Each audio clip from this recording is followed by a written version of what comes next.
everyone. This is Dean with the Two Party Podcast. I am on here with Denise Redeker, and she is the founder and CEO of Heartfelt Help Foundation.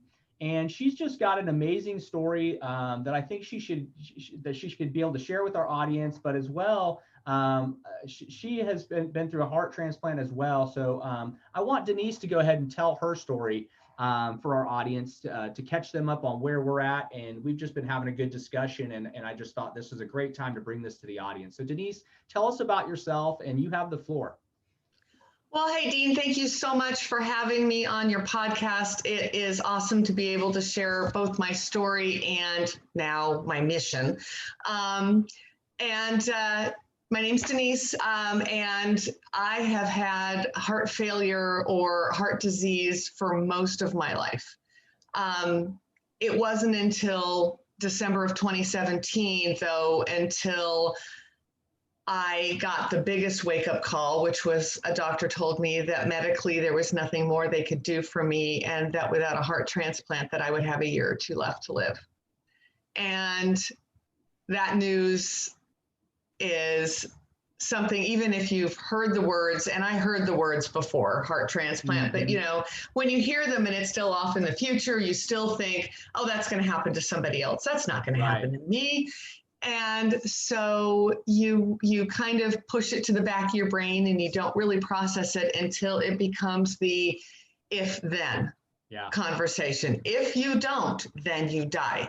And that was a lot to take in, but I didn't have a whole lot of time to process that, because within a couple of weeks after that conversation, I ended up in the hospital, and my heart was failing, and I was told that I wasn't going to leave until I got a transplant. Right. I was super lucky. Almost had no choice in the decision at that point. Your body said enough's enough. Enough's enough. We're done, and you are just going to have to move along towards this transplant. So we settled into the hospital at that point. That was right after the first of the year in 2018, and I didn't know at that point if I was going to be there for a day or a month or a year.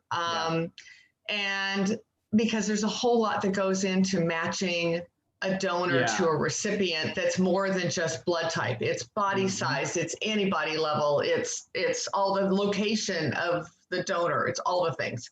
So you just don't know until you know. And I was one of the lucky ones. I had about a 3-week wait in the hospital. On January 29th, a surgeon walked into my room and said, "We have an offer." And I said, "I don't know what you mean." Right. I don't have money for it. I thought he was trying to sell me a house at first, because I didn't know what the word offer meant. And he is an amazing surgeon. One of my favorite humans to this day. But he said, "I think we've got your heart. Pretty sure we do." And he said, "But it's a high-risk heart, and so you've got a decision to make about whether or not you're going to take it." We chose to take it, and I went into surgery the next day, and the next day after that, I came out of surgery and started the really complicated recovery process. In any organ transplant, my mom was in medical for years. I've been around medical my whole life, and I have tons of friends that have been through some pretty traumatic issues. But any transplant of any kind is super complicated. It's very complicated, and mine was a little more complicated because I actually ended up with 3 open heart surgeries in the span of a week. Wow. I had the initial transplant, and then I had some internal bleeding they had to go back in and fix. And then a week later, I had some more internal bleeding that they had to go back in and fix. And then I had both types of rejection and an infection. And so I didn't actually get to go home from the hospital till April.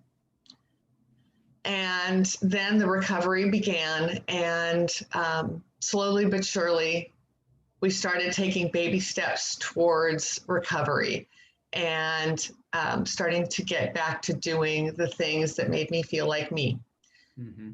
And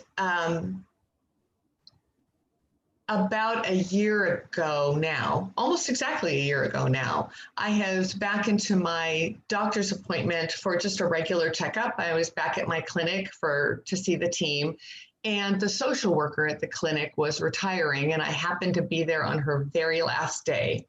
And so I walked in to her office. Oh, before I tell that story, I'm going to rewind a little bit and say that as I recovered, I just knew that I wanted to give back.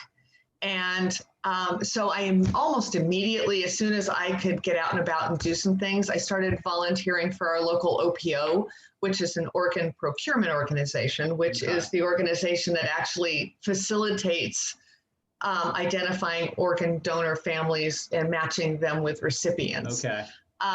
And started doing that. And I still volunteer for them to this day and love it. They do God's work. They are amazing people. I just finished 2 days of talking to high school students about organ donation. It was fantastic. Those kids ask the best questions. And next week, I'm going to do 2 more days at another high school. I love talking there to really those kids. couldn't be enough. There really couldn't be enough awareness, especially for the youth, and especially for ones that at a young age, they may not even be knowing that at some point they may be going through this. Well, not only that, but there's so many misconceptions. Thank you, Hollywood. About organ donation. And it gives me an opportunity to say, you know, that show you saw on Netflix, that's not what really happens. Not accurate. Yeah. And you know that because there was a show that was super popular on Netflix a while ago that is now not on there anymore, largely because the transplant community lobbied so hard against it. Right.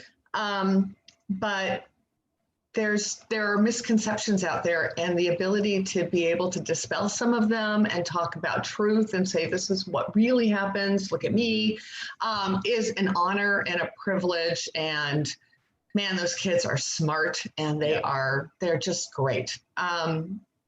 So anyway, that is one of my favorite things I still do for Donor Network West, which is our local organ procurement organization where I live in Northern California.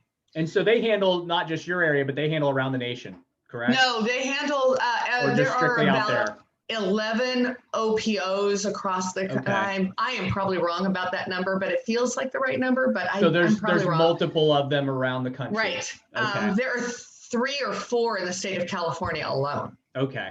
And everybody's got their own local OPO that works with their local hospitals. Okay. But the easiest way to, if you want to register to be an organ donor, the easiest way is to, if you have an Apple phone, you can go right on your phone, and on your health devices, you can register, or you can go to registerme.org and register online. Yeah. Which is my PSA for the day. I believe, if I'm not mistaken, I know when I lived in Florida, I was an organ donor. And I think when I moved here, they asked the same thing when you get your driver's license. And I believe that I am here as well. Yes, thank you. Yeah. You are somebody's hero at some point in your life. So moving on, I still felt like I wanted to give back to the community in a more specific way, but I didn't know what that way was until last year when I went in to say goodbye to my social worker who was retiring and thank her for all the help that she had given me, and happened in, her door was open, so I didn't barge in. And I happened into her office as they were talking about a patient that was currently in hospital that wasn't going to be able to afford their post-transplant housing. And what they were brainstorming ideas, and I kind of popped my head in, and chatty person that I am was like, well, how can I help? Right. What can we do? Yeah. Let's do something. Let's figure this out. And so with about 2 weeks notice, and in the aftermath of one of the worst fires that our area has had in a very long time, right. I hosted a fundraiser in my backyard. I called all my friends and family, and I just said, hey, this is what we're doing. We're going to raise money so that this guy doesn't have to, or woman, I didn't know HIPAA laws, I don't know. Yeah. Doesn't have to pay for their post-transplant housing. Yeah, we have got to doesn't have solve to this problem. stress and worry about that on top of what they're already going through. Focus should be on recovery, not Yes. how you're going to finance stuff. And so that little backyard fundraiser, and truly, trust me, it was little, raised $12,000. Right. And we were able to pay for that person's post-transplant housing, plus have a little left over for the next one. Yeah. And that one was done through my health insurance company's nonprofit arm.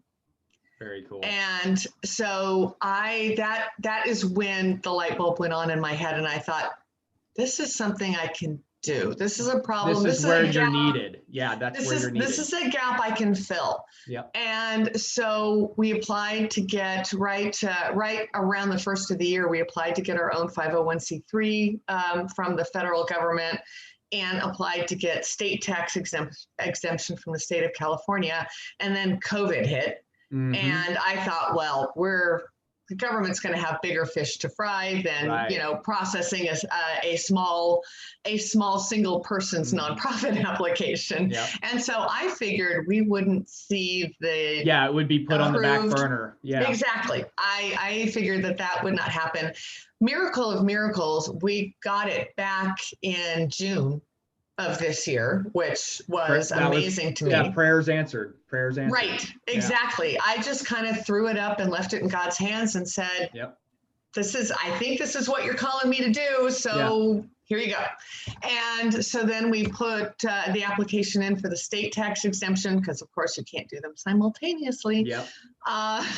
So we got that back midsummer, and kind of hit the ground running and started setting up social media accounts, setting up websites, building websites, creating contacts with the local Bay Area hospitals, right. And setting a solid foundation to build something on. And we just launched our first kind of major fundraising campaign, which we had a local artist. We partnered with a local artist here who is super talented and a great photographer as well. And she created this labyrinth heart design, which speaks so much to me about not only the organization, but the transplant journey of this, following through this labyrinth to get to the heart of the matter. It speaks of faith. It speaks of the process. It speaks of the adventure of transplant. It says so much to me. It is so precious. And I am so grateful that we have something super unique and super cool looking. I love it. And we've got it on t-shirts and hats, and they are our gift to you with a donation. And that has been pretty successful. We've seen people, we've had people donate from all over the country right now. I just sent a shirt and hat off to Maryland, and which is great to see that this issue resonates with so many people across the country, because when you have a heart transplant, or really any solid organ transplant, your focus should be 100% on recovery and your well-being. And your well-being and your family, and not even 1%. It amazes me with not just this, but with really any major health issue you have. And that could be depression, that could be suicide, that could be just mental issues, that could be just as even something as simple as breaking an arm or getting paralyzed in an accident, which I'm familiar with. I've been paralyzed from the waist down. There's just so many things that bottles you up. You literally feel like you're just in an enclosed space, and you don't realize that there's communities and networks and other people going through the same thing, because in that moment you're absorbed into what you're going through. And of course, like I said, in 2001, I used to race. I got in an accident on an ATV, broke my neck, was paralyzed from the waist down. It took 2 years to learn to walk again. They said I never would. I was diagnosed in 2009 with both valves failing in my heart. So I've been through that. Luckily, I at this time, I'm still eating right, doing everything right, and I'm still cleared by my doctor. So I have not had to have the open heart, whereas in 2009, they initially were going to do it. And I almost didn't have a choice, but I wasn't living good then. I wasn't taking good care of myself. A lot of things changed, but I know what it's like to be in that moment where you're so focused and so worried about your health and so worried about what's the future hold for me. Am I just going to die? Or, and you get in this dark, gloomy depression, and some people they get in that and they just don't see that there's help. They don't see that there's people like you and organizations that you guys have where in the case of a heart transplant or organ transplant, they don't realize that there's an organization out there that can help them. All they think about or all they hear about is insurance, and I have to have money. Insurance, money. How am I paying my bills? I need to have, my insurance has to cover the medical, but I have to pay my bills. I got to keep my kids going to school. And there's just so many variables that just get displaced in the midst of all this. So again, yeah, it is great that you're able to, in California, and with your story and your organization, you're able to, like you said, reach somebody in Maryland, reach somebody here in Tulsa, and spread the awareness that, hey, guys, you're not alone. And if you need the help, we can help set up resources in your area, and we will try our best to reach out to you. And I think that's just an amazing thing. Yeah. I think we need more of it in this nation for all things. But on this front, for sure, this is with heart especially, organ transplants in general. I mean, kidney, we know, liver, those are more successful type things. Heart is a lot more crucial and critical. And I do know that it's just one of those things where it is super expensive.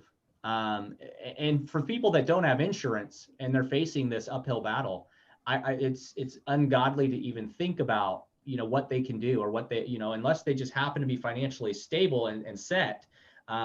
If you don't have insurance for something like this, most places are going to turn you down. Exactly. And there are so many, like I said, there are so many qualifiers already to getting a heart transplant. You have to have low antibodies. You have to be in good health. Otherwise, everything else has to be functioning. There's a lot of pressure on you already. And then post-transplant, you're trying to figure out, I was on upwards of 30 medications a day. At the beginning. They told me with my valves, I would be on a lot afterwards. And I was like, no, I don't, because I'm just so anti-medicine. And I'm like, I don't want to be on pills the rest of my life. Well, that is my world. Well, you have to, and of course you have to be, blood thinners and different things they said I'd be on. And I was like, I get it. I just don't, I want to wait. And I did. And I'm glad I did. But, there's always that day that one of my valves could fail again. Yeah, and we just don't know what the future holds. But for a heart transplant recipient, there is just so much that they are focused on, and then they need to be focused on. They're focused on their family. They're worried about how their family's coping with this, as well as how they're coping with this, how they're dealing with all the medications, which have a slew of side effects. Yeah. And to try and get them to a point where that we can take at least one thing away from them that they don't have to worry about. Sometimes it can just feel like literally like a physical pressure on the top of your head. And if we can take one thing away and be there to support them. Right now, we're only servicing the Bay Area of Northern California, but the hope is that if we can grow, we can expand past that and slowly build a foundation so that we can service the areas that are in need. Yeah, for sure. You'll be able to network, hopefully be able to network in the future, near future, that you'll be able to reach out to other organizations, maybe in other states, so where you guys can partner up. Yes, and we already have, there's a similar organization to mine in Southern California, and she sent me a client, and I'm about ready to send her one that's being transferred down to Southern California. And so we already are partnered together, and we try and cooperate. This is not a competition. This is not about it's me. about saving lives at the end of the day. Exactly. It's about helping people. It's not about me. It's not about getting my face on anything. It's about helping people who are going through one of the most traumatic things that you can go through. Well, I think it's important, you say it's not about getting your face on it, but at the end of the day, I think it's important to put your face on it because you're a survivor. You've made it through this. And so your face being on it is your story to tell, and your story to share with somebody who's going through it at the moment, and being able to tell them, look, I'm here standing before you, and this is where you'll be. This is what you can look forward to. You can live, you can get through this, and things are going to be okay. That's one of the reasons that when I tell my story that I talk about how many complications I had, because I don't want to scare people that are pre-transplant and say that's going to happen to you, but I also want to say, you don't want them to get their hopes up either. Yeah. All that can happen to you, and you can be in a much better space. Yep. Yeah, you could have a complete successful surgery with no complications, or here's what can happen that I've been through, just to prepare them for it. There. Yeah. And so how is the life, now that you've had the transplant, you've been through it, you're working with this foundation and setting things up in place for others. How do you feel now? I mean, after the transplant, are you still going through some physical therapy? Are there things you still have to go through? Or are you at a point now where you're fully functioning now? I am, well, I will always be a patient. I will always be a patient. I will always be medically fragile. And immunosuppressed. Yep. That being said, I try not to live my life in fear at all, and live every day to the absolute fullest. I just got back from a week in one of my favorite places, and we walked right around 10 miles every single day, and hiked, and which is my favorite thing to do. Yeah. I love to hike. And that's super encouraging. I mean, it really is for you to be able to share that with other patients. I mean, I think that's an amazing story. And and so I can do pretty much whatever I want to at this point, within reason, your limitations. I know my limitations, but I also know that it does not take much to throw that off. Literally, within about the first year of transplant, I touched the exterior of a raw egg and I got salmonella. I touched a shell. Because you're super susceptible to that. Because I'm very susceptible. Yep. So I take a lot of precautions. And I'm very careful about my exposure to other people. And with the pandemic going on, I mean, that same thing, you and many others that are super susceptible to anything, they've got to be extra cautious about everything. We are extra cautious. It is, although I laugh now because, people are talking about having to wear masks out everywhere. And I just think, well, welcome to my world. Welcome to Fight Club. This is. I already prepared for that. I'm ready. Yeah. The isolation thing, I'm ready. Been there, done that. Yeah. So your lifestyle, I mean, because before, like you said, you were having these issues and you were rushed to the hospital. So obviously your lifestyle there was very unhealthy at that point where your heart was failing. And then so now you're just at a point where your lifestyle has finally come back together, where everything's cohesive again. Yeah, it is possible. You can get through a heart transplant. You can succeed through a heart transplant. You can go back to a great life. There are a couple of recipients. There are a couple of recipients I know who are in med school right now, or they are already graduated. One's actually a doctor. And so you can go back and do pretty much whatever you want to, as long as you're smart about it and can do whatever you want. And this is kind of what I want to do, is I want to make a difference and create something that lasts beyond me, because these are my bonus years. New hearts don't last. Yeah. Statistically, a huge long time. So these are my bonus years, and I want to live them well. Yeah. And I think you are, and I think this foundation sets a precedent for where we need to be. Not just in this with heart transplants, but in everything in life. I think we've come to a point in society where we kind of forget about others sometimes, and we kind of forget that there's people that really need help, and that kindness doesn't cost a penny.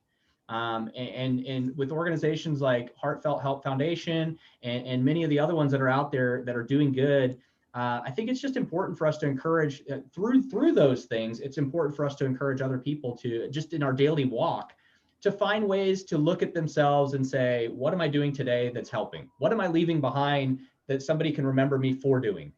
Yes. And I think that's the whole theory behind a random act of kindness, that Yes. you just remember that we shouldn't be more reliant on the system, the government, whatever, to come in and fix everything, when we have a built-in community of people that are our neighbors, that are our community, that are our family, that can equally step in. And I'm not saying that the government shouldn't come in and solve problems. They obviously need to. Yeah. But equally or partially, we need to have a community-based system where we can look to our neighbors and we can look to our friends and we can say, how can I help you today? Well, I think a prime example is what you just explained is about, walking into your social worker's office and you hearing about another patient that's needing help and you guys just throwing a fundraiser. And again, the reaction you get from a fundraiser is a lot quicker than what we get from our government. So knowing that we can, you may not have insurance, so you rely on your government. Hey, I need a heart transplant. I need to get this insurance, but you might wait for months or even years to really get like disability or get yourself in a place where the government's going to help you. Whereas you guys just did one simple act and did a fundraiser, and next thing you know, this person had help that quick. Yeah. And I think it's important that we realize that foundations like yours and others do that work so much quicker sometimes than what we can get done with our local governments. And it's all very complicated, and it's a much more nuanced conversation than we have time to delve into here. But everybody can play a role is basically the bottom line, is that everybody can play a role. The government plays a role. We all have a role to play in supporting our community and supporting our fellow humans. We're all in this together. Yeah. And none of us get promised tomorrow, no matter if we're heart transplant recipients or a 20-year-old healthy person walking down the street.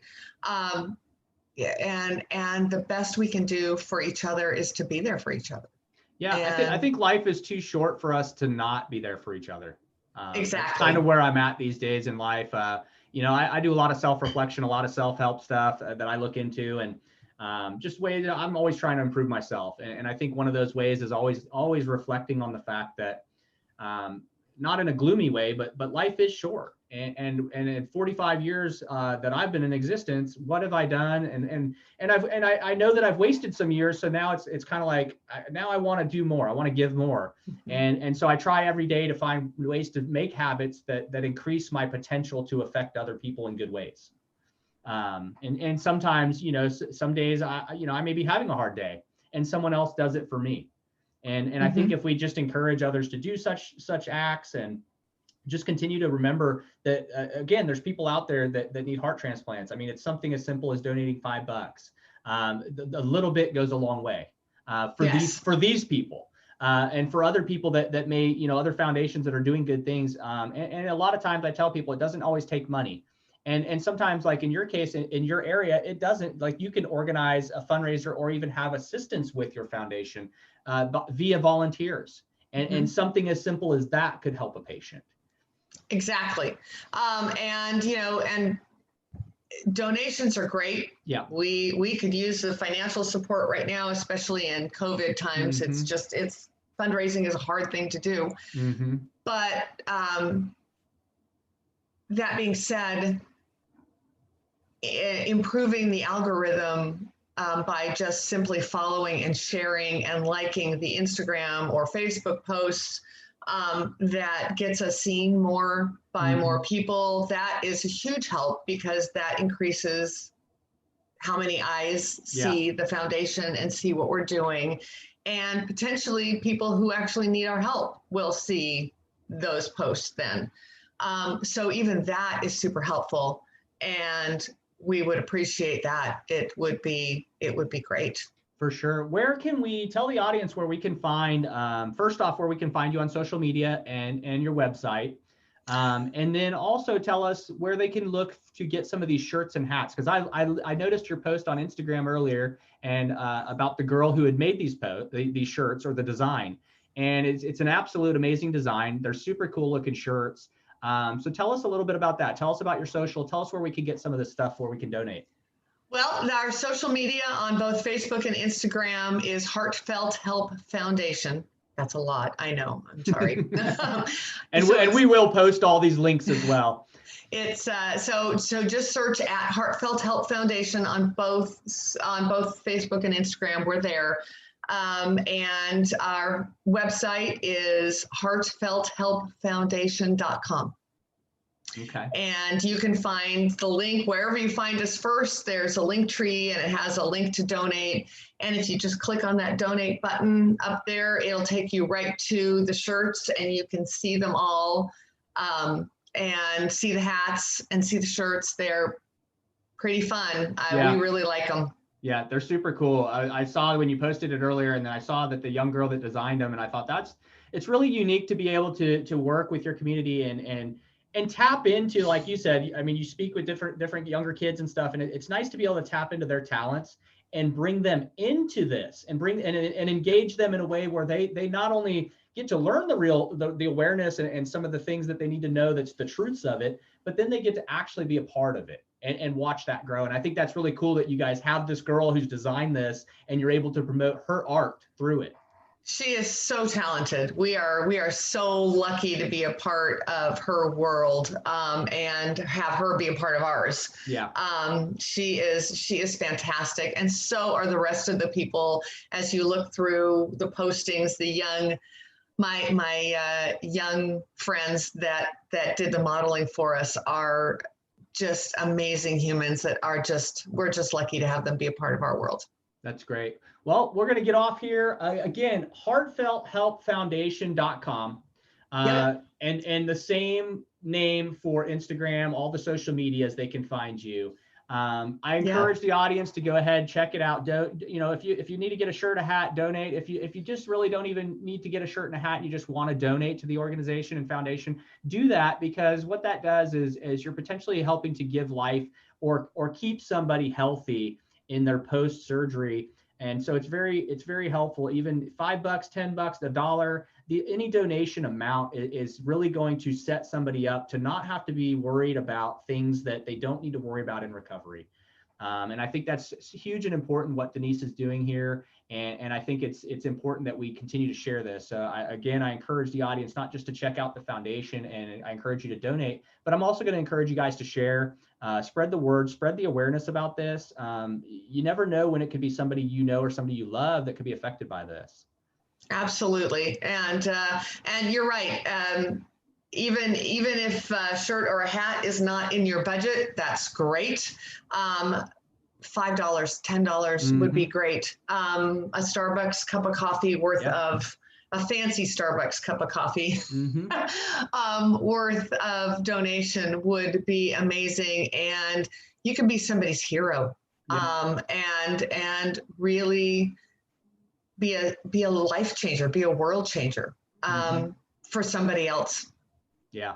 Well, I appreciate having you on here, Denise, and we'll have you on in the future. I always try to get these short episodes, but I like to always invite guests back in the future for a little longer, deeper conversation where we can dive into more of like the logistics of really what's going on and how you guys are able to integrate in your community and make this work. So I look forward to having you in the future.